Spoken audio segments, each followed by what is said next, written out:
Moving right along. Our Memorial Day address today will be presented by one of our very own neighbors. As the son of Jack and Jenny Pursoon, he grew up with his family farm north of Interlaken, the Pursoon Dairy Farm. He attended and graduated South Seneca Central School, and upon graduation, he was appointed to the United States Military Academy at West Point, where he graduated in 2012. He was assigned to the 1st and 171st Infantry at Fort Lewis, Washington, serving as a platoon leader. Following that tour of duty, he was assigned as company commander of the Basic Training Company of the 171st North at Fort Benning, Georgia. Upon completion of his active duty assignments, he returned home. He's married to the former Eva Marie Mesmer of Interlaken. Their children are Levi, Elsie Jace, and Avonlea. He continues his military service as a United States Army Reserve captain with the 22nd Military Intelligence Group while also pursuing his civilian education. It's my pleasure now to present Captain Jake Pursoon.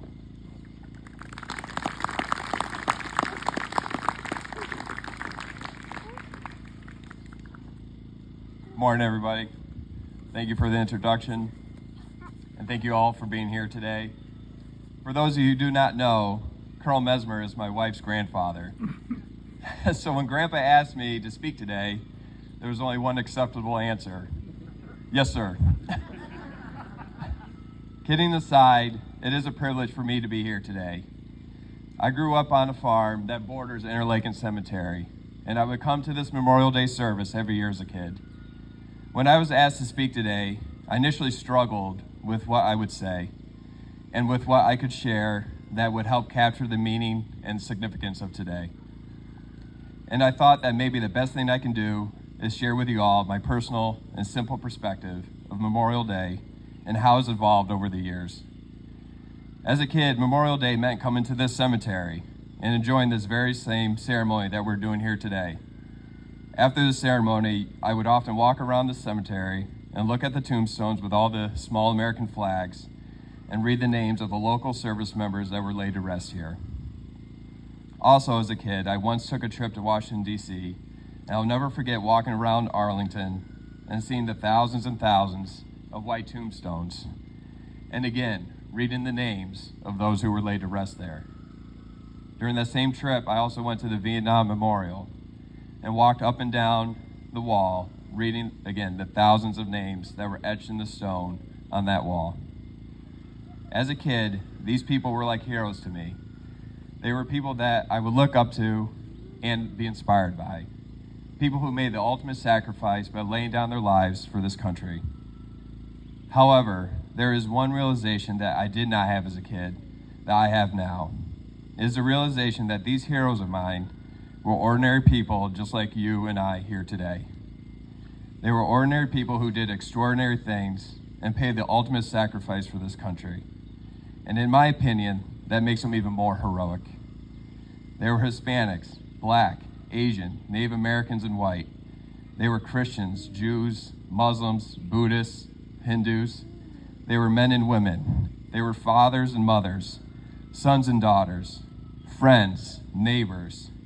Some were born in the United States, and some were born in countries abroad. Some come from small farm towns in upstate New York or large cities in California. They were people who had passions, dreams, hopes, goals, and ambitions, just like us. There's one aspect that is significant and worth recognizing. It is the fact that most of our fallen service members were young. In Vietnam, of the 58,148 names that I saw on that wall, 61% of them were 21 years old or younger. In Iraq, the average age of our fallen is 26 years old. Less than 1 year ago, August 26, 2021, 13 service members were killed at Abbey Gate at Kabul International Airport. They sacrificed their lives doing one of the most selfless acts I've ever heard of, helping people and helping strangers flee from danger. The average age of those lost to Abbey Gate was 20 years old. 20 years old. That's not much older than the kids that make up the school band that's here today. There's one thing that I want to make clear. Today is not about politics or who is not the president. It's not about generals or admirals. I would argue that today is not really about our military. Today is about remembering individuals. Individuals like David Espinoza, Riley McCollum, Dylan Marola, Kareem Nakoi, Jared Smith, Hunter Lopez, Humberto Sanchez, Maxlon Sovak, Nicole Gee, Ryan Noss, Deegan Page, Rosario Pichardo, and Dare Hoover.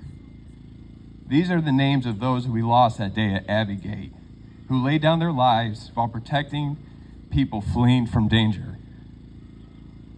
We Americans must not forget that our fallen heroes come from every region of our country and from every aspect of our society. We must not forget the future that was lost, especially the exceptionally long future of those young service members who fell at Abbey Gate.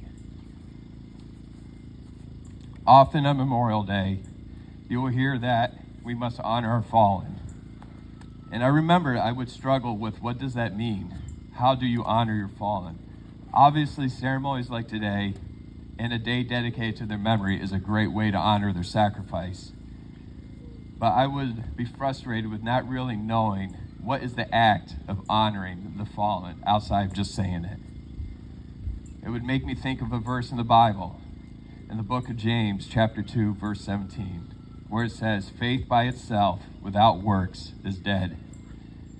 Kind of like saying words without action have no meaning. Then through the years, I have come to the final realization that has been aided by my faith, that led me to the conviction of how to honor our fallen the best way that I could. It is simply by not taking this life for granted. It's to live our life to our fullest potential. It's to wake up every morning and appreciating the opportunity to take on the challenges of the day. It is to give an extra 10%, to be a loving and supportive father and mother, husband or wife, or daughter or son. To be the neighbor that people wish they had. To let go of anger and bitterness, and be quick to providing a helping hand. In short, appreciate this life, make the best of it, and always strive to improve. Because there is generations of Americans who gave up their precious young lives to lay down the foundation of our society that we get to appreciate today. We must never forget their sacrifice and thank God that He provided such men and women. Thanks again for all being here today. May God bless you all. May God bless our fallen heroes and his friends and their friends and families. Thank you.